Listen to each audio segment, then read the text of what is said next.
Welcome to the deep dive. We take compelling sources and, well, we really unpack them for you, giving you a shortcut to understanding some pretty complex stuff. Mm-hmm. Today, we're diving into Hisham Matar's novel, my friends.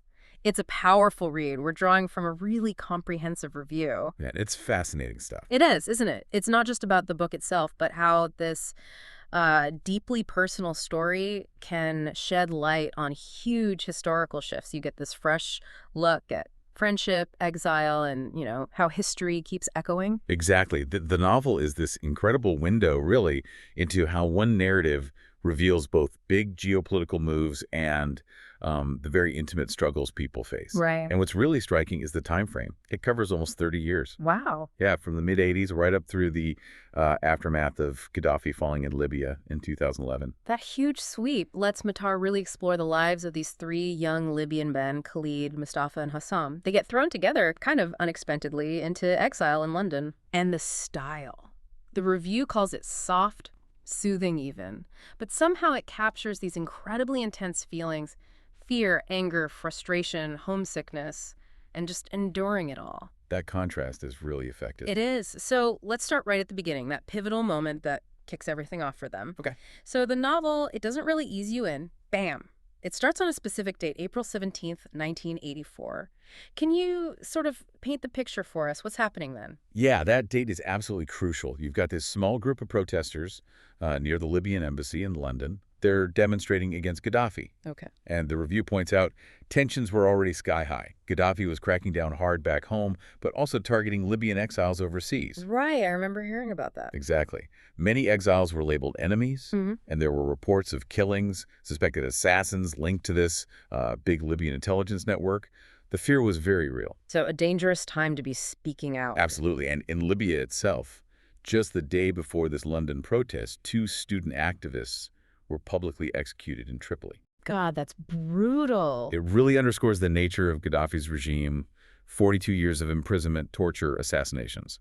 And, the regime's reach went beyond Libya. Think about the Lockerbie bombing in '88. Oh, yeah, the Pan Am flight. Terrible. Killed 259 people. It just Hmm. cemented this global mistrust and showed the level of oppression Libyans were under. Silence and fear, basically. So, against that backdrop, we get to April 17th, 1984. A gunman inside the Libyan embassy in St. James Square opens fire on the protesters outside. That's right. It's shocking. And the review says 11 Libyan protesters were hit, including two of our main characters, Khalid and Mustafa. Hmm. And tragically, a British police officer, Yvonne Fletcher, was killed too. Yes, a terrible outcome. This incident, it caused Britain to break diplomatic ties with Libya for years. And the review nails it, saying it sits at the emotional center of this novel. It absolutely does. It's the catalyst. So what does this mean for Khalid, our narrator? He's right there, he gets shot. How does this immediately change his life? Well, completely. It just reshapes everything instantly. He'd actually left Benghazi back in '83 to study in Edinburgh, and he was already living in London. Okay, so he wasn't planning on being in exile initially. Not necessarily, but after being shot, weeks in the hospital recovering, then he's discharged and granted political asylum. Wow. And the review really emphasizes this fear that just takes hold of him. He's constantly worried. Did protest photos catch his face? Does Libyan security have spies in the hospital? He feels marked. That's terrifying, this constant looking over your shoulder. Yeah, exactly. It's so pervasive, he doesn't even tell his family back home about what happened or if he plans to visit. He's terrified. The phone calls are bugged. And that psychological weight, the fear, it becomes almost tangible in the book, doesn't it? Right. You mentioned the physical aspect, too. Oh, definitely. Exile isn't just a status. It becomes part of his physical being.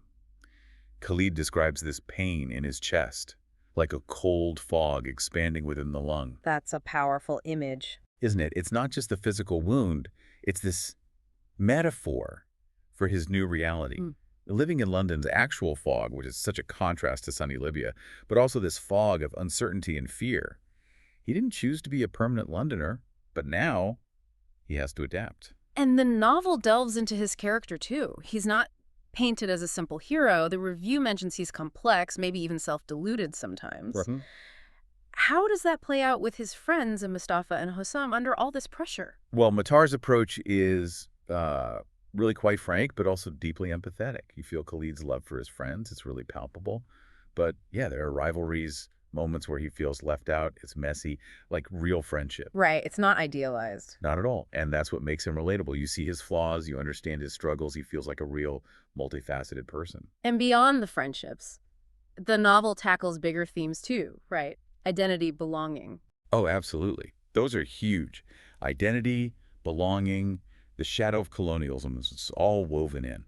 And the review points out how the characters are also grappling later with the Arab Spring, the Libyan civil wars, So their personal story stays connected to these massive historical events. inextricably. Matar links their individual journeys to the sweep of modern Libyan history. Okay, so that brings us to that later period leading up to Gaddafi's fall in 2011. What was the mood then? What were people hoping for? The expectations then were just incredibly high. When Gaddafi was toppled, Libyans, both inside and outside the country, really believed, that this was it, the transition to democracy, stability. A new beginning. Exactly. But the review makes it quite clear reality turned out to be much, much harder. How so? Well, getting rid of Gaddafi was one thing, a tough thing. But then you had all these militias, Yeah. disarming them, trying to rebuild the Libyan army. That proved even more challenging. Right, power vacuums and competing groups. Precisely. So since the regime collapsed, Libya's really struggled with instability, insecurity. You've got political deadlock, deep divisions within state institutions. It's been very difficult. And how does that wider political chaos filter down into the characters' lives back in London, or for those who might consider going back? That's where Matar's skill really shows, connecting the macro and the micro so well. Even as Libya is going through this upheaval, the characters are still dealing with their own stuff.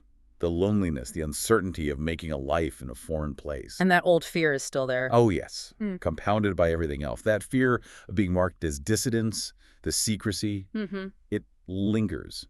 The review really praises Matar for his sensitive handling of this, creating this deep empathy. It sounds like he manages to balance the big picture politics with the really intimate personal struggles. He does it masterfully. The characters' lives feel completely tied to these larger historical forces. Hmm. It's not just backdrop, it shapes everything. Yeah. That's why it works so well, this weaving together of the personal and political. It creates this really rich, complex story that makes you think about how individuals get caught up in history. The review sees it as a masterpiece, really, for showing intimacy and relationships during both, a terrifying dictatorship and a violent revolution. Wow. Well, this deep dive into My Friends certainly shows how one really dramatic historical moment can ripple out across decades of someone's life. That constant search for identity, for belonging. Absolutely. You see how Matar uses the specifics of that violent political act, the shooting and everything that follows, to explore these huge universal themes: friendship, fear, resilience, the human spirit, dealing with profound uncertainty. It really shines a light on the struggles of exile, doesn't it? That constant watchfulness, Yeah. longing for a home that maybe doesn't even exist the way you remember it. Exactly, that ache for a lost past or a future that hasn't materialized. And I think what really hits home for you, the listener, is how the novel reminds us that even when these massive political changes happen, like a dictator falling, the road to stability is never guaranteed. It's often long and difficult. And the personal impact, the consequences for individuals, they last for years, for generations even. It definitely leaves you thinking. And maybe here's a final thought for you to chew on. How do our own lives, our relationships, our sense of who we are, get tangled up with the bigger historical and political currents swirling around us? Yeah. Often in ways we don't even see coming. That's a great question. And maybe, when the very idea of home gets shaken up or even destroyed by history, how do we even begin to redefine it for ourselves? Where do we find belonging then?